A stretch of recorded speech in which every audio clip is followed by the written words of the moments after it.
win na pero grabe yung ginawa ni Towns sa fourth quarter. Literal na binuwat ang New York lupit ng laban sa dulo. Di mo dapat palampasin to. Game 3, Knicks versus Pacers. Series 2-0 in favor sa Indy. May adjustment na ginawa mga bro ang New York. Pinag-start si Mitchell Robinson. Pinalitan niya sa starting 5 si Josh Hart. Well, magandang simula ng New York na pangawakan din kagad nilang lead. 11-6 runs sa first 5 minutes. Apat doon ay galing kay Robinson. Bibihirang magpalit ng starting 5 tong coach ng New York. Kaya malaking adjustment to para sa Knicks. Kontrolado pa nila ang lead. Under 5 minutes until napatimeout ang visiting team. Matapos ang dalawang sunod na tres na pinakawalan ng Pacers. Buti na lang nakabawi si Jalen Brunson. 11 points sa opening quarter. Alat pa si Towns. Scoreless. Ang big man ng New York 0 for 2 sa field. Mas lamang pa sa second unit ang Indy with 13 bench points kumpara sa dalawa lang ng visiting team. Kaya naman hawak na din ng Pacers mga pro ang lead 30-26. Second quarter, back-to-back basket para kay Towns sa pagsisimula mga pro ng second quarter. Kaso ang problema, nalagay naman sa foul trouble si Kat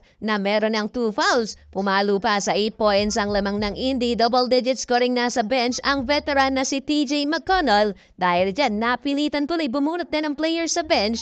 Etong coach ng Knicks, ipinasok si Landry Shamet na nakapagbigay naman ng press. Eto, ganda ng ginawa mga bro ni Benedict Maturin. Backcourt violation na sa play na to ang Pacers pero inubos na lang niya ang oras sa shot clock. Jalen Brunson dropping the defense of Nembhard pero di na kompleto ang pull-up jumper. Big break pa para sa New York dahil etong si Towns nakuha ang kanyang third fouls nang i-challenge ng Pacers ng play kung saan unang napituan ng foul dyan si Haliburton. After yan, tuloy ang kalbaryo ng New York dahil na magapalalo ang lead ng Indy kung saan umabot yan sa 20. Showtime si Obi Toppin, alley-oop assist mula kay Doggy. Under 4 minutes, Haliburton naman gumana ng press plus naagaw pa ang bola kay Josh Hart na nawis of fast break dunk. Hype na si Hali Doggy, gusto ng pauwiin sila Towns. Hype din ng may bahay ni Tyrese. Well, maliban kay Towns mga pro, isa pang key player sa Knicks ang foul trouble. May 4 na fouls na si Jalen Brunson. Ang masakit pa dyan ay scoreless sa second quarter si JB.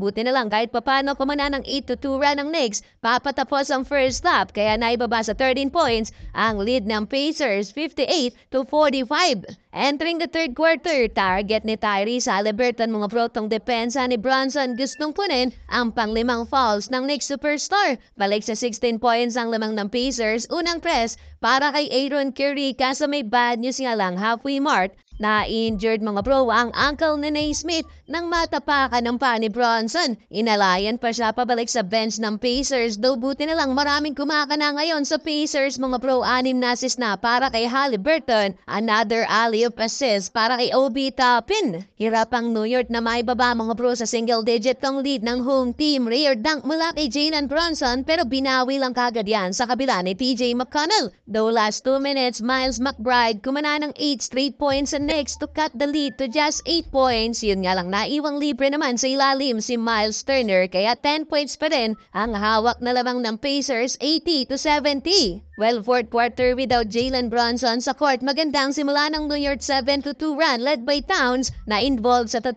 basket ng Knicks. Di lang yan dahil after timeout, eto pa another basket para sa big man. Ginaganahan na mga bro si Towns. Pero buti na lang Pascal Siakam nakabawi din ng end 1 basket to stop the run ng Knicks but still literal na takeover mode mga bro si Towns. 8 straight points under 9 minutes kung saan nakuha na din nilang lead. Tres at dunk may kasama pang foul. Halimaw na si Towns pero naibalik ng Pacers ang lead. Match deal at 3-pointer sa play na to para kay Haliburton. Balik court na si Brunson. Basket naman kontra kay Nembhard. Kaso nga lang kakabalik lang ni Jalen Brunson. Nakuha naman niya mga pro ang kanyang pang-5 fouls. Yung kaninang di makalakad na si Aaron Naismith. Binalik pa under 6 minutes pero napatimeout ang Pacers. Towns na naman mga pro tres. Up by 4 points na ang New York. 4-minute more. Tyrese Haliburton hit this pull-up jumper 96-94. Sa mga oras na yan mga pro, nasa bench ang best player ng Knicks na si Jalen Brunson. Last 2 minutes na nung ipinasok si Brunson kung saan naitabla ni Siakam ang laban. Pero eto na si Mr. Clutch. Jalen Brunson driving floater 2-point lead for the Knicks. Last 19 seconds na kapag kumit pa ng foul si Aaron Naismith mga pro sole.